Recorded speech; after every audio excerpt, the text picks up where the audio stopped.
ku isaha y'isaa 2:52 umunyamakuru akaba n'umuhanzi icyarimwe Nyarwaya Innocent abenshi muzi nka Yago Pondati akaba yibarutse umwana we wa mbere w'imfura afite n'umukunzi we witwa Teta Christ, bakaba bamwibarukiye mu bitaro bya Kampala kuri uyu wa mbere. Uyu ari n'amakuru yatugezeho muri kano kanya ubwo byaje gutangazwa na nyir'ubwite Yago Pondati ubwo yatangazaga ko we n'umukunzi we bamaze kwibaruka umwana wabo wa mbere.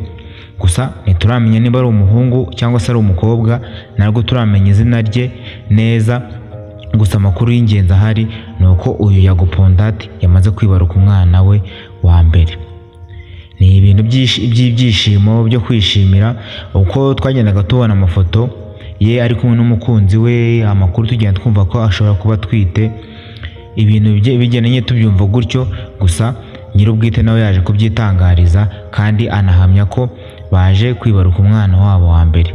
Rero abafana ba Yago Pondati, aba Big Energy muri rusange, mugomba kumushyigikira, n'abanyarwanda bose muri rusange tukamushyigikira nubwo atakiba mu gihugu cyacu. Gusa uko byenda kose ni umunyarwanda kandi turamwemera, turanamukunda. Hari aho yavanye abanyarwanda bamwe na bamwe, hari n'aho yabagejeje, ndetse hari n'abo agifasha nubwo ataba mu Rwanda. Ni ukumushyigikira rero,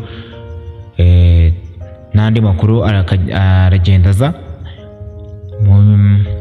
mu masaha wenda ari imbere uko tugenda tumenya ayo makuru tugenda tuyabagezaho. Icyo ngusaba ni uko subscribe kugira ngo ujye ubona amakuru yose icyarimwe uko azira kandi ujye ubona mu ba mbere. Ikindi ni ukunda cyo kiganiro ukora like, ugena muri comment ubwe ukuntu ikiganiro ucyumvishe. Ciao ciao. Gusa guys, hari ikintu ntekerejeho mbere yuko ngenda. Aya makuru tuyamenye kuri no munsi wa gatatu, tuyamenye ku itariki 7. Gusa uyu mwana bamwirutse ku itariki 5 z'ukwa gatanu muri no mwaka wa 2025. Ubwo ngo ni kuwa mbere ku isaha y'isaa 2 za nijoro nibwo bamwibarutse. Mutaza kwitiranya ibintu ngo kuko amakuru muyabonye no munsi wa gatatu muhite mwumva ko aribwo bibaye. Nuvuga ngo umwana ashobora kuba amaze iminsi igera muri 2 ari ku isi, ko ubu ngubu twageze kuwa kane ngo turi saa 6 z'ijoro.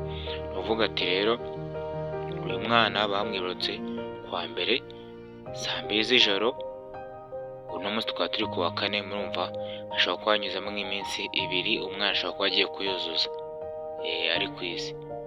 Nyarwaya Innocent rero mukomeze mu musengere we n'umuryango we, bazabane neza kandi bazahahe baronke, bazabeho nyine mu buzima bwiza. Mu basengere abafana be, mu musengere kabisa. Ciao ciao.